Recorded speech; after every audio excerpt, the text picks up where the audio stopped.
नमस्कार दोस्तों, कैसे हैं आप सभी? आशा करती हूँ आप सभी अच्छे होंगे। दोस्तों, आपको मेरी कहानियाँ कैसी लगती है?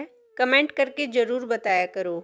और आप किस प्रकार की कहानियाँ सुनना पसंद करेंगे, यह भी कमेंट करके बताना, जिससे कि मैं उसी प्रकार की कहानियाँ आपके लिए लेकर आऊँ। तो चलिए दोस्तों, शुरू करते हैं। एक समय की बात है, महेंद्रगढ़ में राजा सोमदेव राज करते थे। उनके राज्य में गजानन नाम का एक ज्ञानी पंडित रहता था। वह प्रतिदिन भोर होने पर पूजा अर्चना के बाद राजभवन जाता था। वहां राजा के मस्तक पर चंदन का तिलक लगाता और राज्य की ग्रह दशा पर चर्चा करता था। बचपन से राजा सोमदेव की जादू के खेलों में रुचि थी। वे स्वयं भी थोड़ा जादू जानते थे। वे अपने कद को छोटा करके लोटे की नली से बाहर निकल आते थे। यह राजा का प्रिय खेल था। राजा रोज पंडित को यह खेल दिखाते और पंडित राजा की प्रशंसा के पुल बांध देता।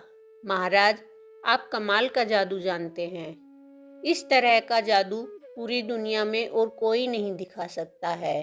राजा अपनी प्रशंसा सुनकर फूले नहीं समाते और पंडित को रोज दक्षिणा में एक सोने की मोहर देते थे। एक दिन पंडित को हरदेव चौधरी के लड़के का लगन लेकर दूर के एक गांव जाना था। अगले दिन सवेरे तक लौट पाना संभव नहीं था। वहां से दक्षिणा में अच्छी रकम मिलने वाली थी। पंडित राजा से मिलने वाली सोने की मोहर भी नहीं छोड़ना चाहता था। पंडित ने अपने बेटे लक्ष्मण को पूरी बात समझाई और अगले दिन राजभवन जाने के लिए कहा। लक्ष्मण बड़ा खुश था। बार बार मन में दोहरा रहा था कि कल कैसे राजा को तिलक लगाएगा, कैसे राजा की प्रशंसा करेगा। पूरी रात इन्हीं ख्यालों में कट गई। अगले दिन वह पिता के बताए तरीके से धोती कुर्ता पहनकर टोपी लगाकर राजभवन पहुंच गया। राजा रोज की तरह बगीचे में झूले पर बैठे थे। लक्ष्मण को आते देखकर पूछा, क्यों गजानन पंडित नहीं आए? नहीं, पिताजी आज दूर गांव गए हैं, इसलिए तिलक लगाने के लिए मुझे भेजा है, लक्ष्मण ने उत्तर दिया। उसने राजा के मस्तक पर तिलक लगाया और लौटने लगा। राजा ने उसको टोका, अभी कहाँ जाते हो? ठहरो, तुम्हें अपने जादू का कमाल दिखाता हूँ। राजा ने हमेशा की तरह अपना कद छोटा किया और पास रखे पानी के लोटे में डुबकी लगाई, फिर नली से बाहर आ गया। कहो छोटे पंडित, रह गए ना दंग? कैसा लगा हमारा जादू? राजा ने गर्वपूर्वक कहा। लक्ष्मण को अपने पिता की बात याद नहीं रही। उसने राजा की प्रशंसा करने की अपेक्षा कहा, इसमें क्या बड़ी बात है, थोड़ा सीख लेने पर कोई भी कर सकता है।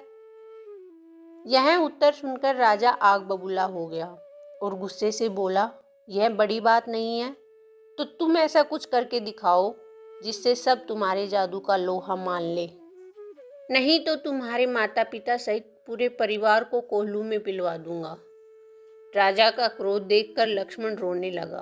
वह बगैर दक्षिणा लिए घर लौट आया। उसके माता पिता ने जब पूरी बात सुनी तो वे रोते गिड़गिड़ाते राजा के पास अपने पुत्र की भूल के लिए क्षमा मांगने गए। लेकिन राजा पर उनकी विनती का कोई असर नहीं हुआ। राजा ने अपनी बात दोहराई, 6 महीने बाद सावन मास की पूर्णमासी के दिन तुम्हारा लड़का कोई अनोखा जादू दिखाएगा, नहीं तो पूरे परिवार को कोल्हू में पिलवा दिया जाएगा। लक्ष्मण के माता पिता रोते बिलखते घर लौट आए। उसने अपने दुखी माता पिता को ढांढस बंधाया, आप दोनों धीरज रखिए, मैं जादू सीखूंगा और इस घमंडी राजा को 6 महीने के भीतर अनोखा जादू दिखाऊंगा। अगले दिन लक्ष्मण सवेरा होने से पहले ही जादू सीखने की चाह में घर से निकल पड़ा। रास्ते में वह एक पेड़ के नीचे रुका। पेड़ की छांव में बैठते ही उसको झपकी आ गई।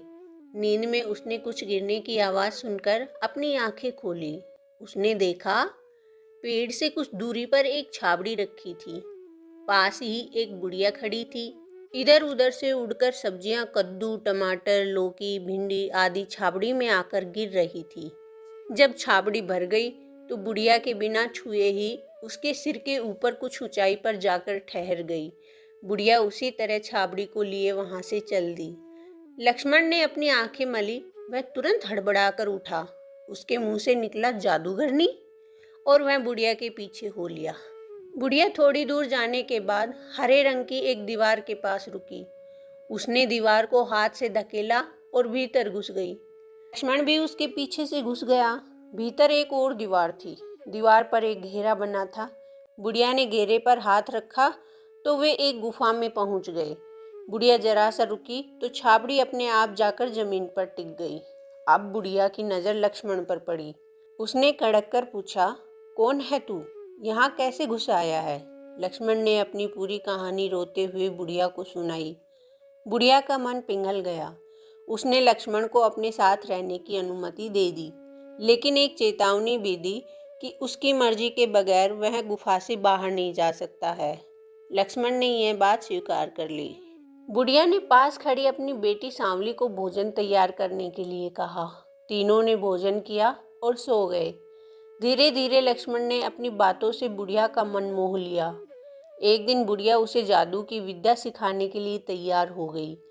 समय बीतते लक्ष्मण व सांवली में प्यार पनपने लगा। बुढ़िया को लक्ष्मण अच्छा लगने लगा था। उसने कोई आपत्ति नहीं की। खुशी से उसने दोनों की शादी करवा दी। लक्ष्मण को अपने नगर से निकले 5 महीने बीत गए। अब वह जादू के खेल में पारंगत हो गया था। उसने अपना और सांवली का नट नटी का भेष बनाया और राजा के पास गया और राजा से कमाल का मरजीवनी का खेल दिखाने की इजाज़त ले ली और समय पर खेल शुरू हो गया। लक्ष्मण और सांवली नट नटी के वेश में मैदान में आ गए। जनता के बीच घेरे में उन्होंने एक चक्कर लगाया।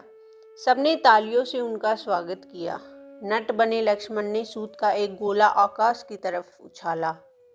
आकाश और धरती के बीच धागे का एक पुल बन गया था। आकाश में कोलाहल मच गया। उस शोर की भयंकर आवाजें धरती पर स्पष्ट सुनाई दे रही थी। नट ने राजा से पूछा, क्या मैं आकाश में जाकर देखाऊं कि यह युद्ध क्यों हो रहा है? राजा ने इजाजत दे दी और कहा, 2 घड़ी बाद लौट आना। यहाँ सब तुम्हारा मरजीवनी कमाल देखने के लिए बैठे हैं। जी महाराज, नट ने कहा, लेकिन मुझे अपनी पत्नी की चिंता है।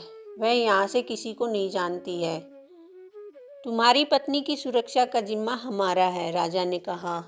राजा की आज्ञा ले नट लटके हुए धागे के सहारे आकाश में चढ़ने लगा। धीरे धीरे वह जमीन से दिखाई देना बंद हो गया। सभी नट के लौटने की प्रतीक्षा में थे। तभी आकाश से किसी शरीर के कटे भाग नीचे गिरने लगे। सबने समझा युद्ध में किसी ने नट को मार दिया है। नटी विलाप करने लगी। लोगों ने उस कटे शरीर के टुकड़ों को अर्थी पर रखा और अंतिम संस्कार के लिए शमशान ले गए। नटी भी अपने पति के साथ चिता पर लेट गई। दाह संस्कार के बाद जब सब लोग शमशान से लौटे तो देखा नट धागे को पकड़कर नीचे उतर रहा था। सबकी सांसें थम गई। राजा के तो होश ही उड़ गए। तुम जीवित हो? राजा के मुंह से निकला। मुझे क्या होना था, मैं तो युद्ध देखने गया था, नट बोला। तुम्हारा कटा शरीर नीचे गिरा था, जिसका दाह संस्कार हम अभी करके आए हैं। तुम्हारी पत्नी भी अपने पति धर्म को पूरा करने के लिए चिता में भस्म हो गई, राजा के एक सेवक ने बताया। क्या कहा? मैं नहीं मरा तो मेरी पत्नी सती कैसे हो सकती है? लगता है राजा का मन मेरी पत्नी पर आ गया है, नट ने क्रोधपूर्वक कहा। नट की बातों से सभी हैरान परेशान थे। किसी के पास कोई उत्तर नहीं था। राजा नट के आगे हाथ जोड़ रहा था। मुझे माफ कर दो, मैं तुम्हारी पत्नी की रक्षा नहीं कर सका। राजा की बात सुनकर नट जोर से हंसने लगा और बोला, राजन, मेरी पत्नी तुम्हारे शयन कक्ष में कैद है, जाकर देख लो। ऐसा नहीं हो सकता। हमने अपनी आंखों से उसे आग की लपटों में समाते देखा है। वहां उपस्थित सभी लोगों ने एक साथ बोलकर कहा। चलो चलकर आप सभी अपनी आंखों से देख लो। नट के कहने पर सब राजा के शयन कक्ष की ओर गए। नटी राजा के बिस्तर पर रस्सियों से बंधी पड़ी थी। राजा नटी को वहां पाकर घबरा गया और बोला, लेकिन मुझे नहीं मालूम तुम्हारी पत्नी यहाँ कैसे आई। घबराइए नहीं महाराज, यही तो मरजीवनी विद्या का जादू था। सभी ने राहत की सांस ली और हर्षपूर्वक तालियां बजाकर नट की प्रशंसा की। राजा ने नट को अपना राजनट नियुक्त किया, उसे बहुत सा इनाम दिया। फिर पूछा, बोलो और क्या चाहिए? तुम्हारे खेल से हम बहुत प्रसन्न हैं। नट ने अपने नकली बाल और दाढ़ी मूछें हटाई, चेहरे पर लगा रंग पोंछा और कहा, राजन, मैं गजानन पंडित का बेटा लक्ष्मण हूँ। मैंने 6 माह में आपकी विशेष जादू दिखाने की शर्त पूरी कर दी है। अब आप मेरे माता पिता को क्षमा कर दें। राजा की आंखें छलछला गई। उन्होंने लक्ष्मण को गले से लगाया और बोले, तुम्हारे माता पिता धन्य हैं जिन्हें तुम जैसा पुत्र मिला है। आज से तुम राजनट और तुम्हारे पिता राज पंडित हुए। अब लक्ष्मण अपने माता पिता व पत्नी के साथ सुख से रहने लगा। तो दोस्तों, यह थी मेरी कहानी। कैसी लगी ज़रूर बताइए। धन्यवाद दोस्तों।